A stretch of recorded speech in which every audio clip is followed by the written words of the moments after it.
What's going on, YouTube? Thomas L here. It's Thursday. That means it's time to talk about the new movies opening this week. Alright. The first film coming out this week that I'm going to talk about is A Medea's Family Funeral, which, of course, is directed by, by Tyler Perry and also returns Tyler Perry as the role Medea. Now, I gotta say, I really like the other Tyler Perry Medea films. I mean, they aren't really like great, nothing like that, but I really get a kick out of them. And I think Tyler Perry as Medea is great. I mean, he plays that role perfectly. And this is actually his last role, like his last on-screen performance as Medea, which I admit it's a little disappointing, but hey, it's gonna be nice to see Tyler Perry do different stuff because he was great in Gone Girl and he was great in Vice. So it'll be cool to see Tyler Perry maybe try other stuff down the line.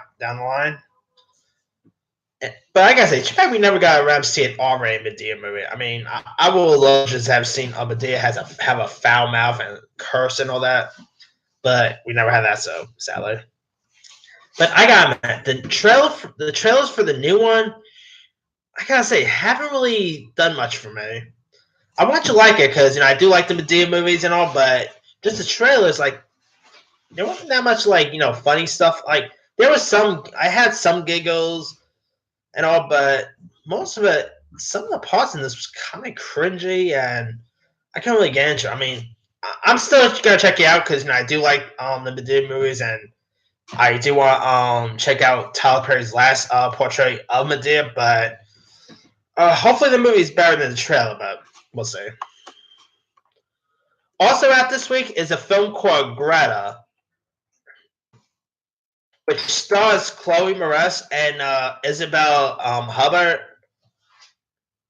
And in it, Chloe Moretz plays a New York girl named Frances who does the thing twice about returning the handbag she finds on the subway to its rightful owner.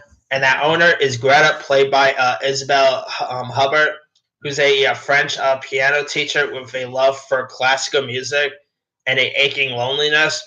And so, since Frances also lost her mother, she understands where Greta's going to, and so she pretty much grows closer with the widow Greta, and the two becomes very good friends, and until one day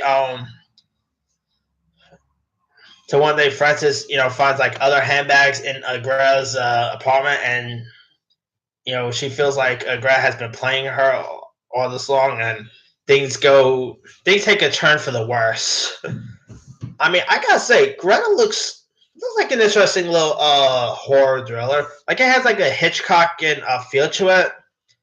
This literally feels like something Alfred Hitchcock would have directed years ago. And I really like the two leads. I mean, I really like Chloe Moretz. I think she's a tremendous actress.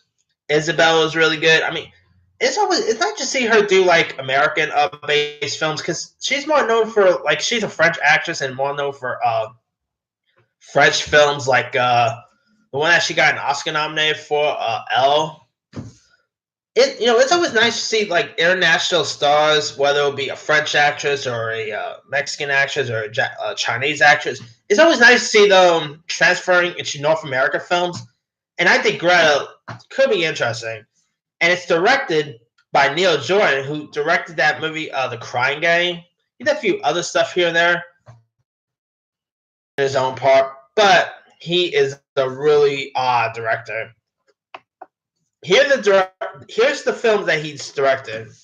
He directed the movie Enter the Void, which was stylish. I mean, it was a really beautiful movie to look at. He also directed that Monica Bellucci film, Irreversible, and he directed a movie called Love that came out years back, in 2015. Go watch Love when you get a chance. Just check out Jasper Knows Love. You'll probably thank me later. I'm not really gonna say what that movie is about, by the way, because it might be a little appropriate to tell you what Love is about. But it's a nice little romance movie. I'll just show there. Definitely check out Love. I mean, you'll thank me later. Anyway, this is like a dance based movie that I guess there's like horrorish aspects to it. There's like some suspenseful moments. It also features Sophia Boutelle, who I've been a big fan of ever since I saw her pop up in Kingsman. Since Kingsman, I've liked her in The Mummy, Star Trek Beyond, not to mention Atomic Blonde, of course. She had that infamous moment with Charlize Theron. Yes, that's probably my favorite scene in Atomic Blonde, by the way. Anyway, I think Climax looks interesting. I mean, it's very stylish, which lots of Jasper No's movies are mainly for. I mean, I don't really know hardly any of the other actors. Like the only one in this movie I really know of is Sophia Boutelle. The other ones I don't really know much about, but I might give this one a shot. So, and it's also from A24, so anything A24 does, I'll check out. Also out this week is a film called The Hole in the Ground. Here's what the film's about. It's a horror film from A24, and it's about Sarah and her young son Chris move into a new home in the Irish countryside next to a forest that hides an enormous sinkhole. One night, Chris vanishes, and when he reappears, he seems unharmed and unhinged. But as his behavior grows increasingly disturbing, Sarah begins to fear that the boy who has returned may not be her son at all. I mean, I guess the kid is like, maybe he's like possessed or something, whatever.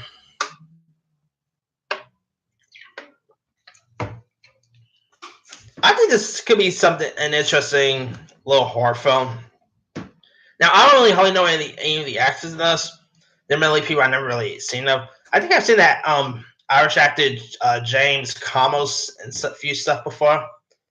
But other than that, I don't really know the other actors. It's always nice to see movies with newer people in it, you know? And I'm a horror guy, so I'll probably give this one a shot. Because it could be interesting. Who knows? And it's A24, so I'll check out anything they do. Alright. Also out this week is Apollo 11. This is pretty cool. Apollo 11 is the cinematic space event film. And this film was like it features never before seen footage, featuring the infamous Apollo 11 landing. I mean, I think that looks cool. Kind of like how they just had that movie They Shall Not Grow, which featured like never before seen footage of World War One and stuff. This is, I guess, kind of similar to that, where there's like never before seen footage of the Apollo 11 moon landing and stuff. I mean, I'm a sucker for historical events, and this is this movie is being released in IMAX, and I'm intrigued. I'll probably give this one a shot. All right, there's also a movie called Transit, which I don't know much about. There's also a film called The Hours and Times. Like, there's not really a whole lot major stuff open this week. Like, the movies I'm actually listing are more small affairs, so. Also out this week is a documentary called Sharkwater Extinction, which is a thrilling action-adventure journey that follows filmmaker Rob Stewart as he exposes the billion-dollar illegal shark fin industry and the political corruption behind it, from West Africa, Spain, Panama, Costa Rica, and France to California. Stuart's third film dives into the often violent underwater of the pirate fishing trade. And sorry about that. Anyway, this is like I guess it's like Rob Stewart's first film, and it features like shark water, like it features him swimming with sharks and stuff. Who the heck wants to swim with sharks? I mean, do people literally not watch Jaws? I mean, after Jaws, you guys should have some sense and not, actually, hang with sharks in water. I mean, that's something you should not do. This could be something interesting, though. I mean, discovering like sharks and all. I mean, I'm a sucker for like nature documentaries, so I'll probably give this one shot. Although it would have been more fitting if this movie came out around Shark Week, though. Also, at this week, there's a horror sci-fi film called Level 16. Here's what it's about: 16-year-old Vivian is trapped in a Vestellus Academy, which is a prison-like boarding school, keeping to herself and sticking her neck out for no one, until she is reunited with Sophia, the former friend who betrayed her. Together, the girls embark on a dangerous search to uncover the horrifying truth behind the imprisonment. Soon running for their lives, the girls must save themselves or die trying.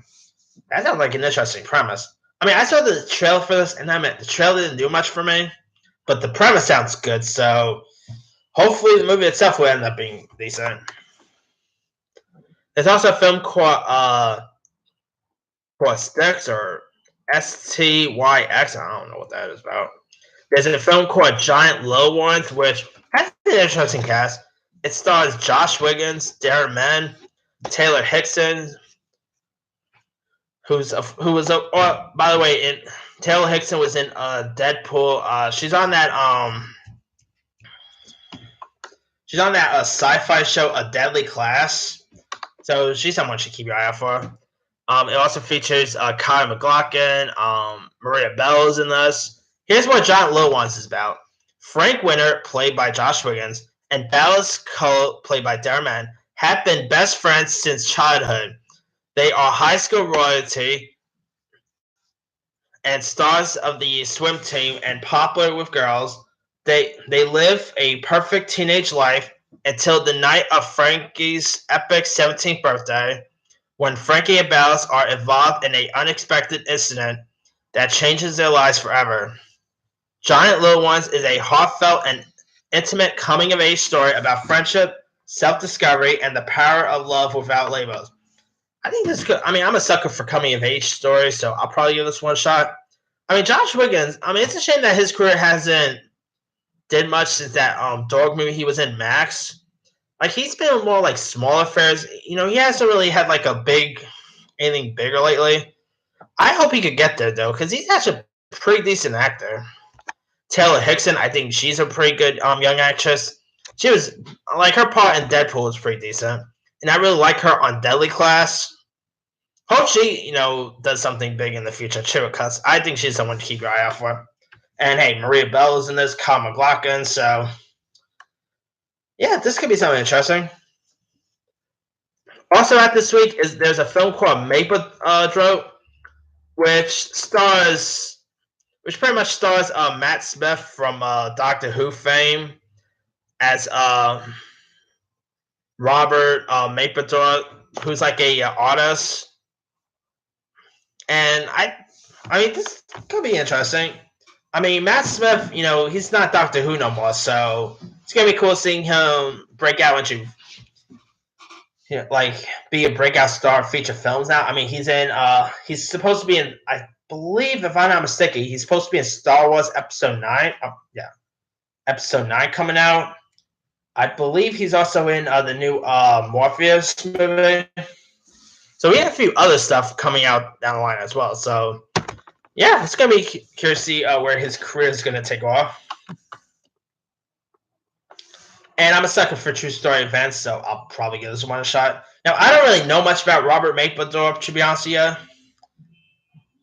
But hey, there's lots of true story films that I don't know much about the person involved with, and this movie turned out to be decent. So there's also at this week there's a film called Woman at War. Don't really know much about that.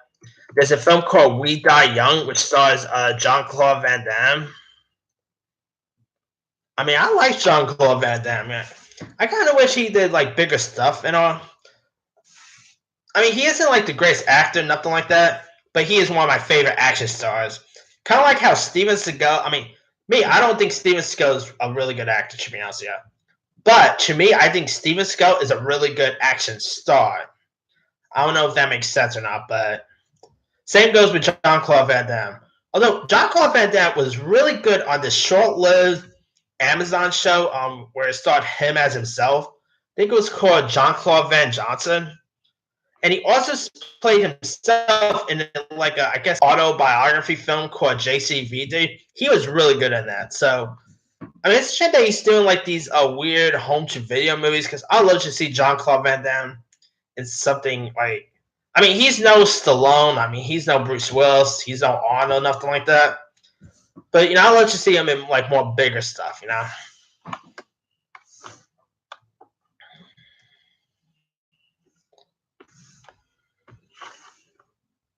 Also, out this week, there's a film called Saint Judy. Here's what Saint Judy is about. Saint Judy tells the inspirational true story of immigration attorney Judy Wood and her fight that changed American asylum law forever. In her first case, Judy represents a woman forced to flee her home country after being persecuted by the Taliban for opening a school for girls. While while juggling her life as a single mother, Judy fights tenacious battles in and out of court, not only saving her client's life, but changing the law of asylum in the United States. This case has pretty much saved the lives of thousands of persecuted women around the world, and it's kind of like Aaron Brockovich, how they put it. And it stars Michelle Monaghan, who I actually have a big crush on. I love Michelle Monaghan.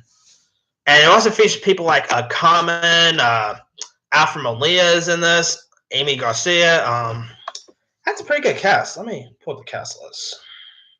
Oh, Alfred Woodard is in this. She plays the judge. Who does love Alfred Woodard? I mean, come on. And Alfred Molina, who does love him too? I mean, he's a cool actor.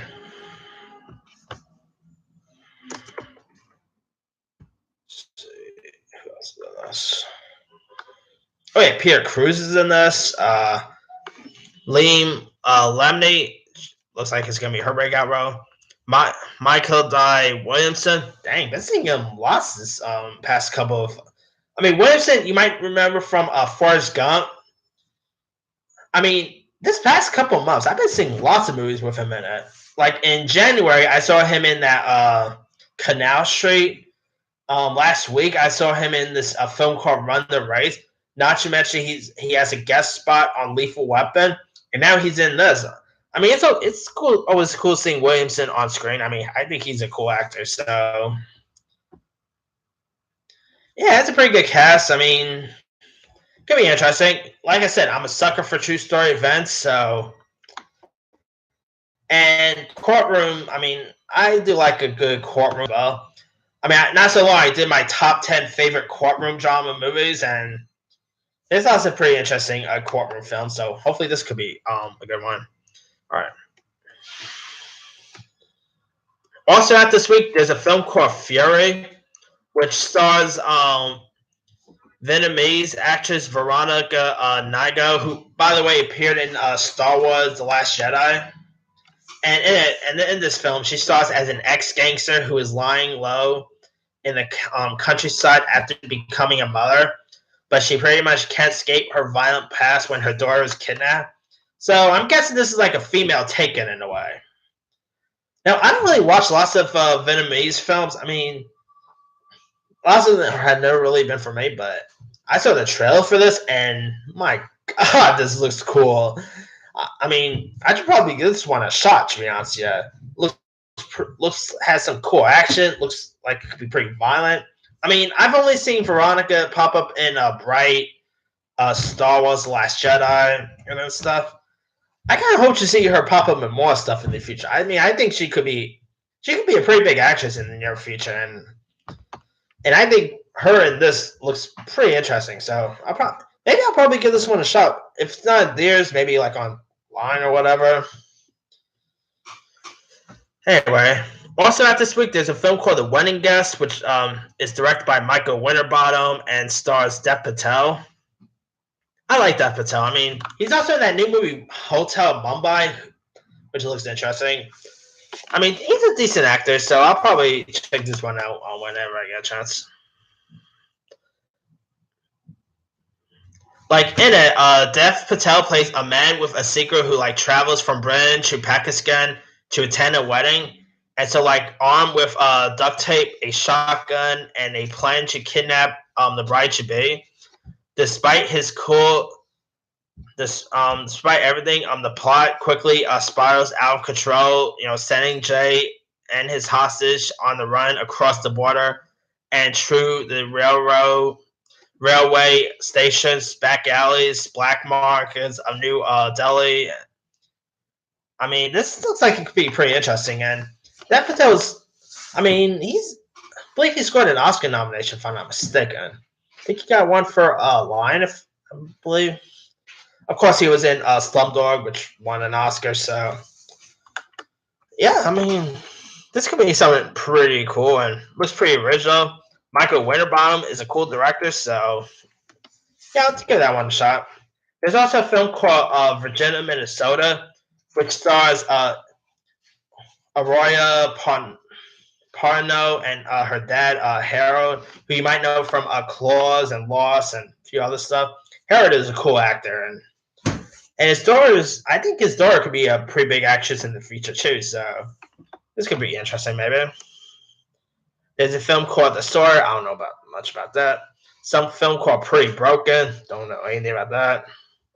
There's a film called Something, which I don't know, features Eric Roberts, Michael Gazin. Don't really know much about this. There's a film that looks pretty terrible called Cliffs of Freedom. Here's what this is about. Inspired by historical events, Cliffs of Freedom is a timeless and romantic story of bravery, faith between a Greek village girl and a Turkish Ottoman colonel during the Dawn Greek War for Independence. And the cast in this is pretty interesting. Let me pull the cast list. I know it stars Tina Raymond, who of course is on that show, that Amazon show with Billy Bob Thornton. I think it's called Go Left. And also, she's been in like stuff like Switch at Birth and a few other stuff. Here's the cast list. The cast in Cliffs of Freedom includes Billy Zane, Christopher Plummer, Patti LuPone, Rosa Jeffrey, Lance Henriksen, Kevin Kerrigan, a few interesting actors. I mean, although I gotta admit, the trailers, haven't really done much for me. I mean, hey, maybe if I'll go see this and it'll end up being good, but I don't know. The trailer just, they blew me away or anything, but we'll see how. I mean, who knows? It'll probably be good. Anyway, also out this week, there's a thriller called What Lies Ahead, which is a surprising and aggressive which is about like two girls who go on a road trip. From what I got from the trailer, it's like, I guess Rumor Willis's character's brother is staying this girl. So Rumor Willis's character decides to go on a road trip with her future sister-in-law, and things quickly emerges. Like, I guess it's like a cat and mouse between the two girls during the road trip. I mean, this looks nuts. Interesting premise, though. And the two leads in this, of course, Rumor Willis, by the way, is the daughter of Bruce Willis.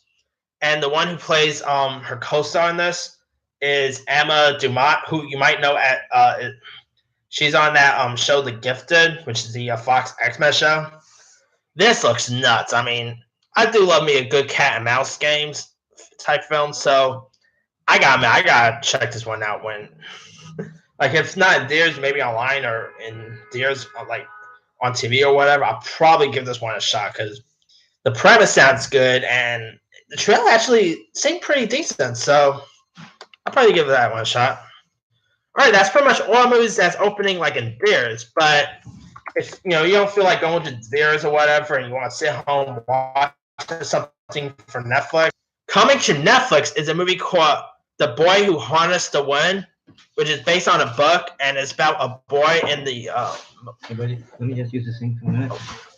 Anyway, as I was saying, it's about a boy in the. Oh, sorry. It's about a boy in the Malawi helps like his village by building a wind turbine after reading about them in a library book. It's directed by Chiwetel Ejiofor, who, by the way, I can't wait to see him voice as Scar in The Lion King. I mean, that's gonna be cool. Of course, he played the villain in Serenity, and he also he scored an Oscar nomination in 12 Years a Slave, and this is his direct too. So I think this could be something interesting, and could be an interesting little Netflix release now. But anyway, that's pretty much it. Let me leave it to you guys. What movies are you out this week? Drop a comment below. Don't forget to like, subscribe, hit that bell for more notifications. This here is Tom Sells signing off.